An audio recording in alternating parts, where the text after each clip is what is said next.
Hi friends, வணக்கம். Welcome back to Anees தள்ளுவண்டி.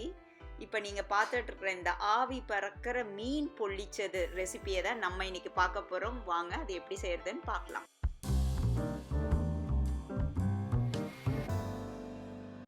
மீன் பொள்ளிச்சது செய்யறதுக்கு முதல்ல நம்ம மீனை மேரினேட் பண்ணணும். அதுக்கு நான் இங்கே 1/2 டீஸ்பூன் மஞ்சத்தூள், 1/2 டீஸ்பூன் மிளகாய்த்தூள், 1 டீஸ்பூன் மல்லித்தூள், தேவையான அளவு உப்பு, 1 டீஸ்பூன் லெமன் ஜூஸ், இதில் 1 டீஸ்பூன் தண்ணியும் ஆட் பண்ணியிருக்கேன் நான், ஏன்னா ரொம்ப திக்காக இருந்தது இந்த மசாலா. ஸோ இதெல்லாம் சேர்த்து நல்லா பிசைஞ்சிட்டு நம்ம மீனில் நல்லா பிரட்டி எடுக்கணும். அந்த கேப்லலாம் நல்லா மீன் கட் பண்ணியிருக்கோம் இல்லையா, நம்ம அந்த கேப்பை அதிலலாம் நல்லா இந்த மசாலாவை பிரட்டி எடுக்கலாம். ஸோ மசாலா நல்லா தேய்ச்சாச்சு. இப்போ நான் ஒரு பேன் வச்சு அதில் எண்ணெய் 1 டேபிள் ஸ்பூன் போட்டு இந்த மீனை அதில் வச்சு வறுக்க போகிறேன். மீடியம் ஃப்ளேமில் வச்சு வறுக்கலாம்.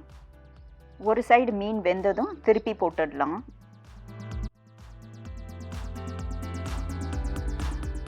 மீன் இப்போது 2 சைடும் நல்லா பொரிஞ்சிடுச்சு. இதை நான் ஒரு பிளேட்டில் எடுத்து வச்சிடுறேன். அடுத்தது மசாலா செய்யறதுக்கு நான் இங்கே ஒரு பேன் வச்சு 1 டேபிள் ஸ்பூன் எண்ணெய் போட்டு அதில் ஒரு பெரிய சைஸ் வெங்காயம் பொடியாக நறுக்கினது போட்டு வதக்கிக்கிறேன். அது வதங்கினதும் 1 டீஸ்பூன் இஞ்சி பூண்டு விழுது அதையும் போட்டு நல்லா வதக்கிக்கலாம். இப்போ ஒரு மீடியம் சைஸ் தக்காளி, 3 பச்சை மிளகா அதையும் போட்டு வதக்குவோம்.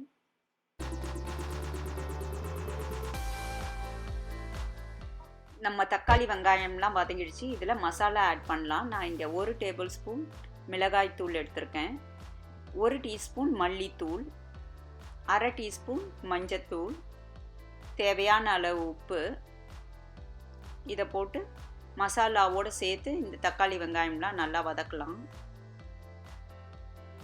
இப்போ இது நல்லா வதங்கி சுருண்டு வரணும். அதுக்கு கொஞ்சம் தண்ணி ஆட் பண்ணிக்கலாம், இந்த மிளகாய்த்தூள் எல்லாம் கரியாமல் இருக்கிறதுக்காக.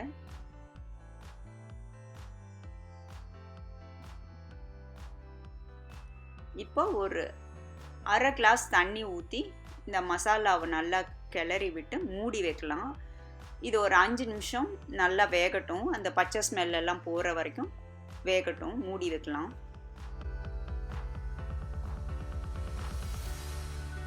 மீன் பொள்ளிச்சது செய்யறதுக்கான மசாலா ரெடி ஆயிடுச்சு.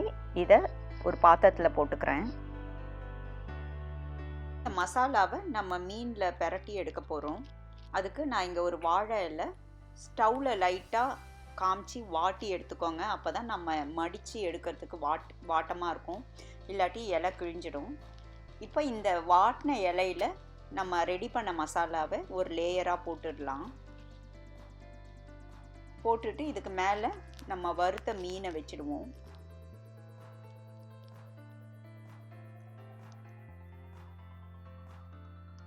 அடுத்ததாக மிச்சம் இருக்கிற மசாலாவை மேலே நல்லா பிரட்டிடலாம். இந்த மசாலாவை நல்லா எல்லா கேப்லேயும் நல்லா பிரட்டி விடுங்க. மீன் மசாலாலாம் பிரட்டி ஜம்முன்னு ரெடி ஆயிடுச்சு. ஃபைனல் டச்சப்பாக கொத்தமல்லி தழை தூவிடலாம். மசாலா பிரட்டின மீனை நான் இன்னொரு வாழை இலை போட்டு மூடி நல்லா மடித்து எடுக்க போகிறேன். ஸோ உங்ககிட்ட அலுமினியம் ஃபாயில் இருந்ததுன்னா இந்த அலுமினியம் ஃபாயிலில் இந்த மாதிரி மீனை வச்சு டைட்டாக பேக் பண்ணிவிடுங்க. அப்போ வெளியே அது பிரிஞ்சு வரவே வராது.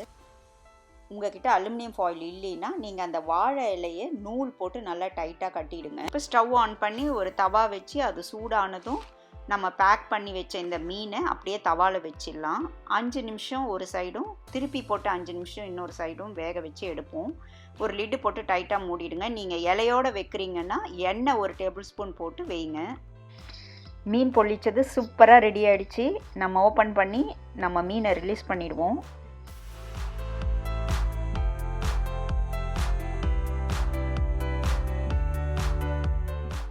ஆஹா, சூப்பராக ரெடி ஆகிருக்கு.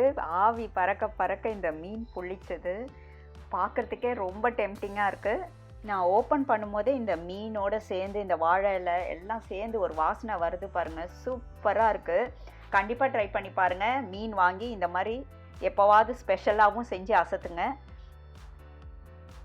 ஸோ நான் இங்கே யூஸ் பண்ணியிருக்கிற மீன் பார்த்தீங்கன்னா திலாப்பியா மீன். உங்களுக்கு என்ன மீன் கிடைக்குதோ நீங்கள் அதை வச்சு இந்த மீன் பொள்ளிச்சது ட்ரை பண்ணி பாருங்கள். சாஃப்டாக ஜூஸியாக மசாலாவோட சூப்பராக இருக்கும். உங்களுக்கு என்னோடய வீடியோஸ் பிடிச்சிருந்ததுன்னா அனீஸ் தள்ளுவண்டியை ஷேர் பண்ணுங்கள், லைக் பண்ணுங்கள், சப்ஸ்கிரைப் பண்ணுங்கள். அடுத்த வீடியோவில் பார்க்கலாம். அது வரைக்கும் பாய்.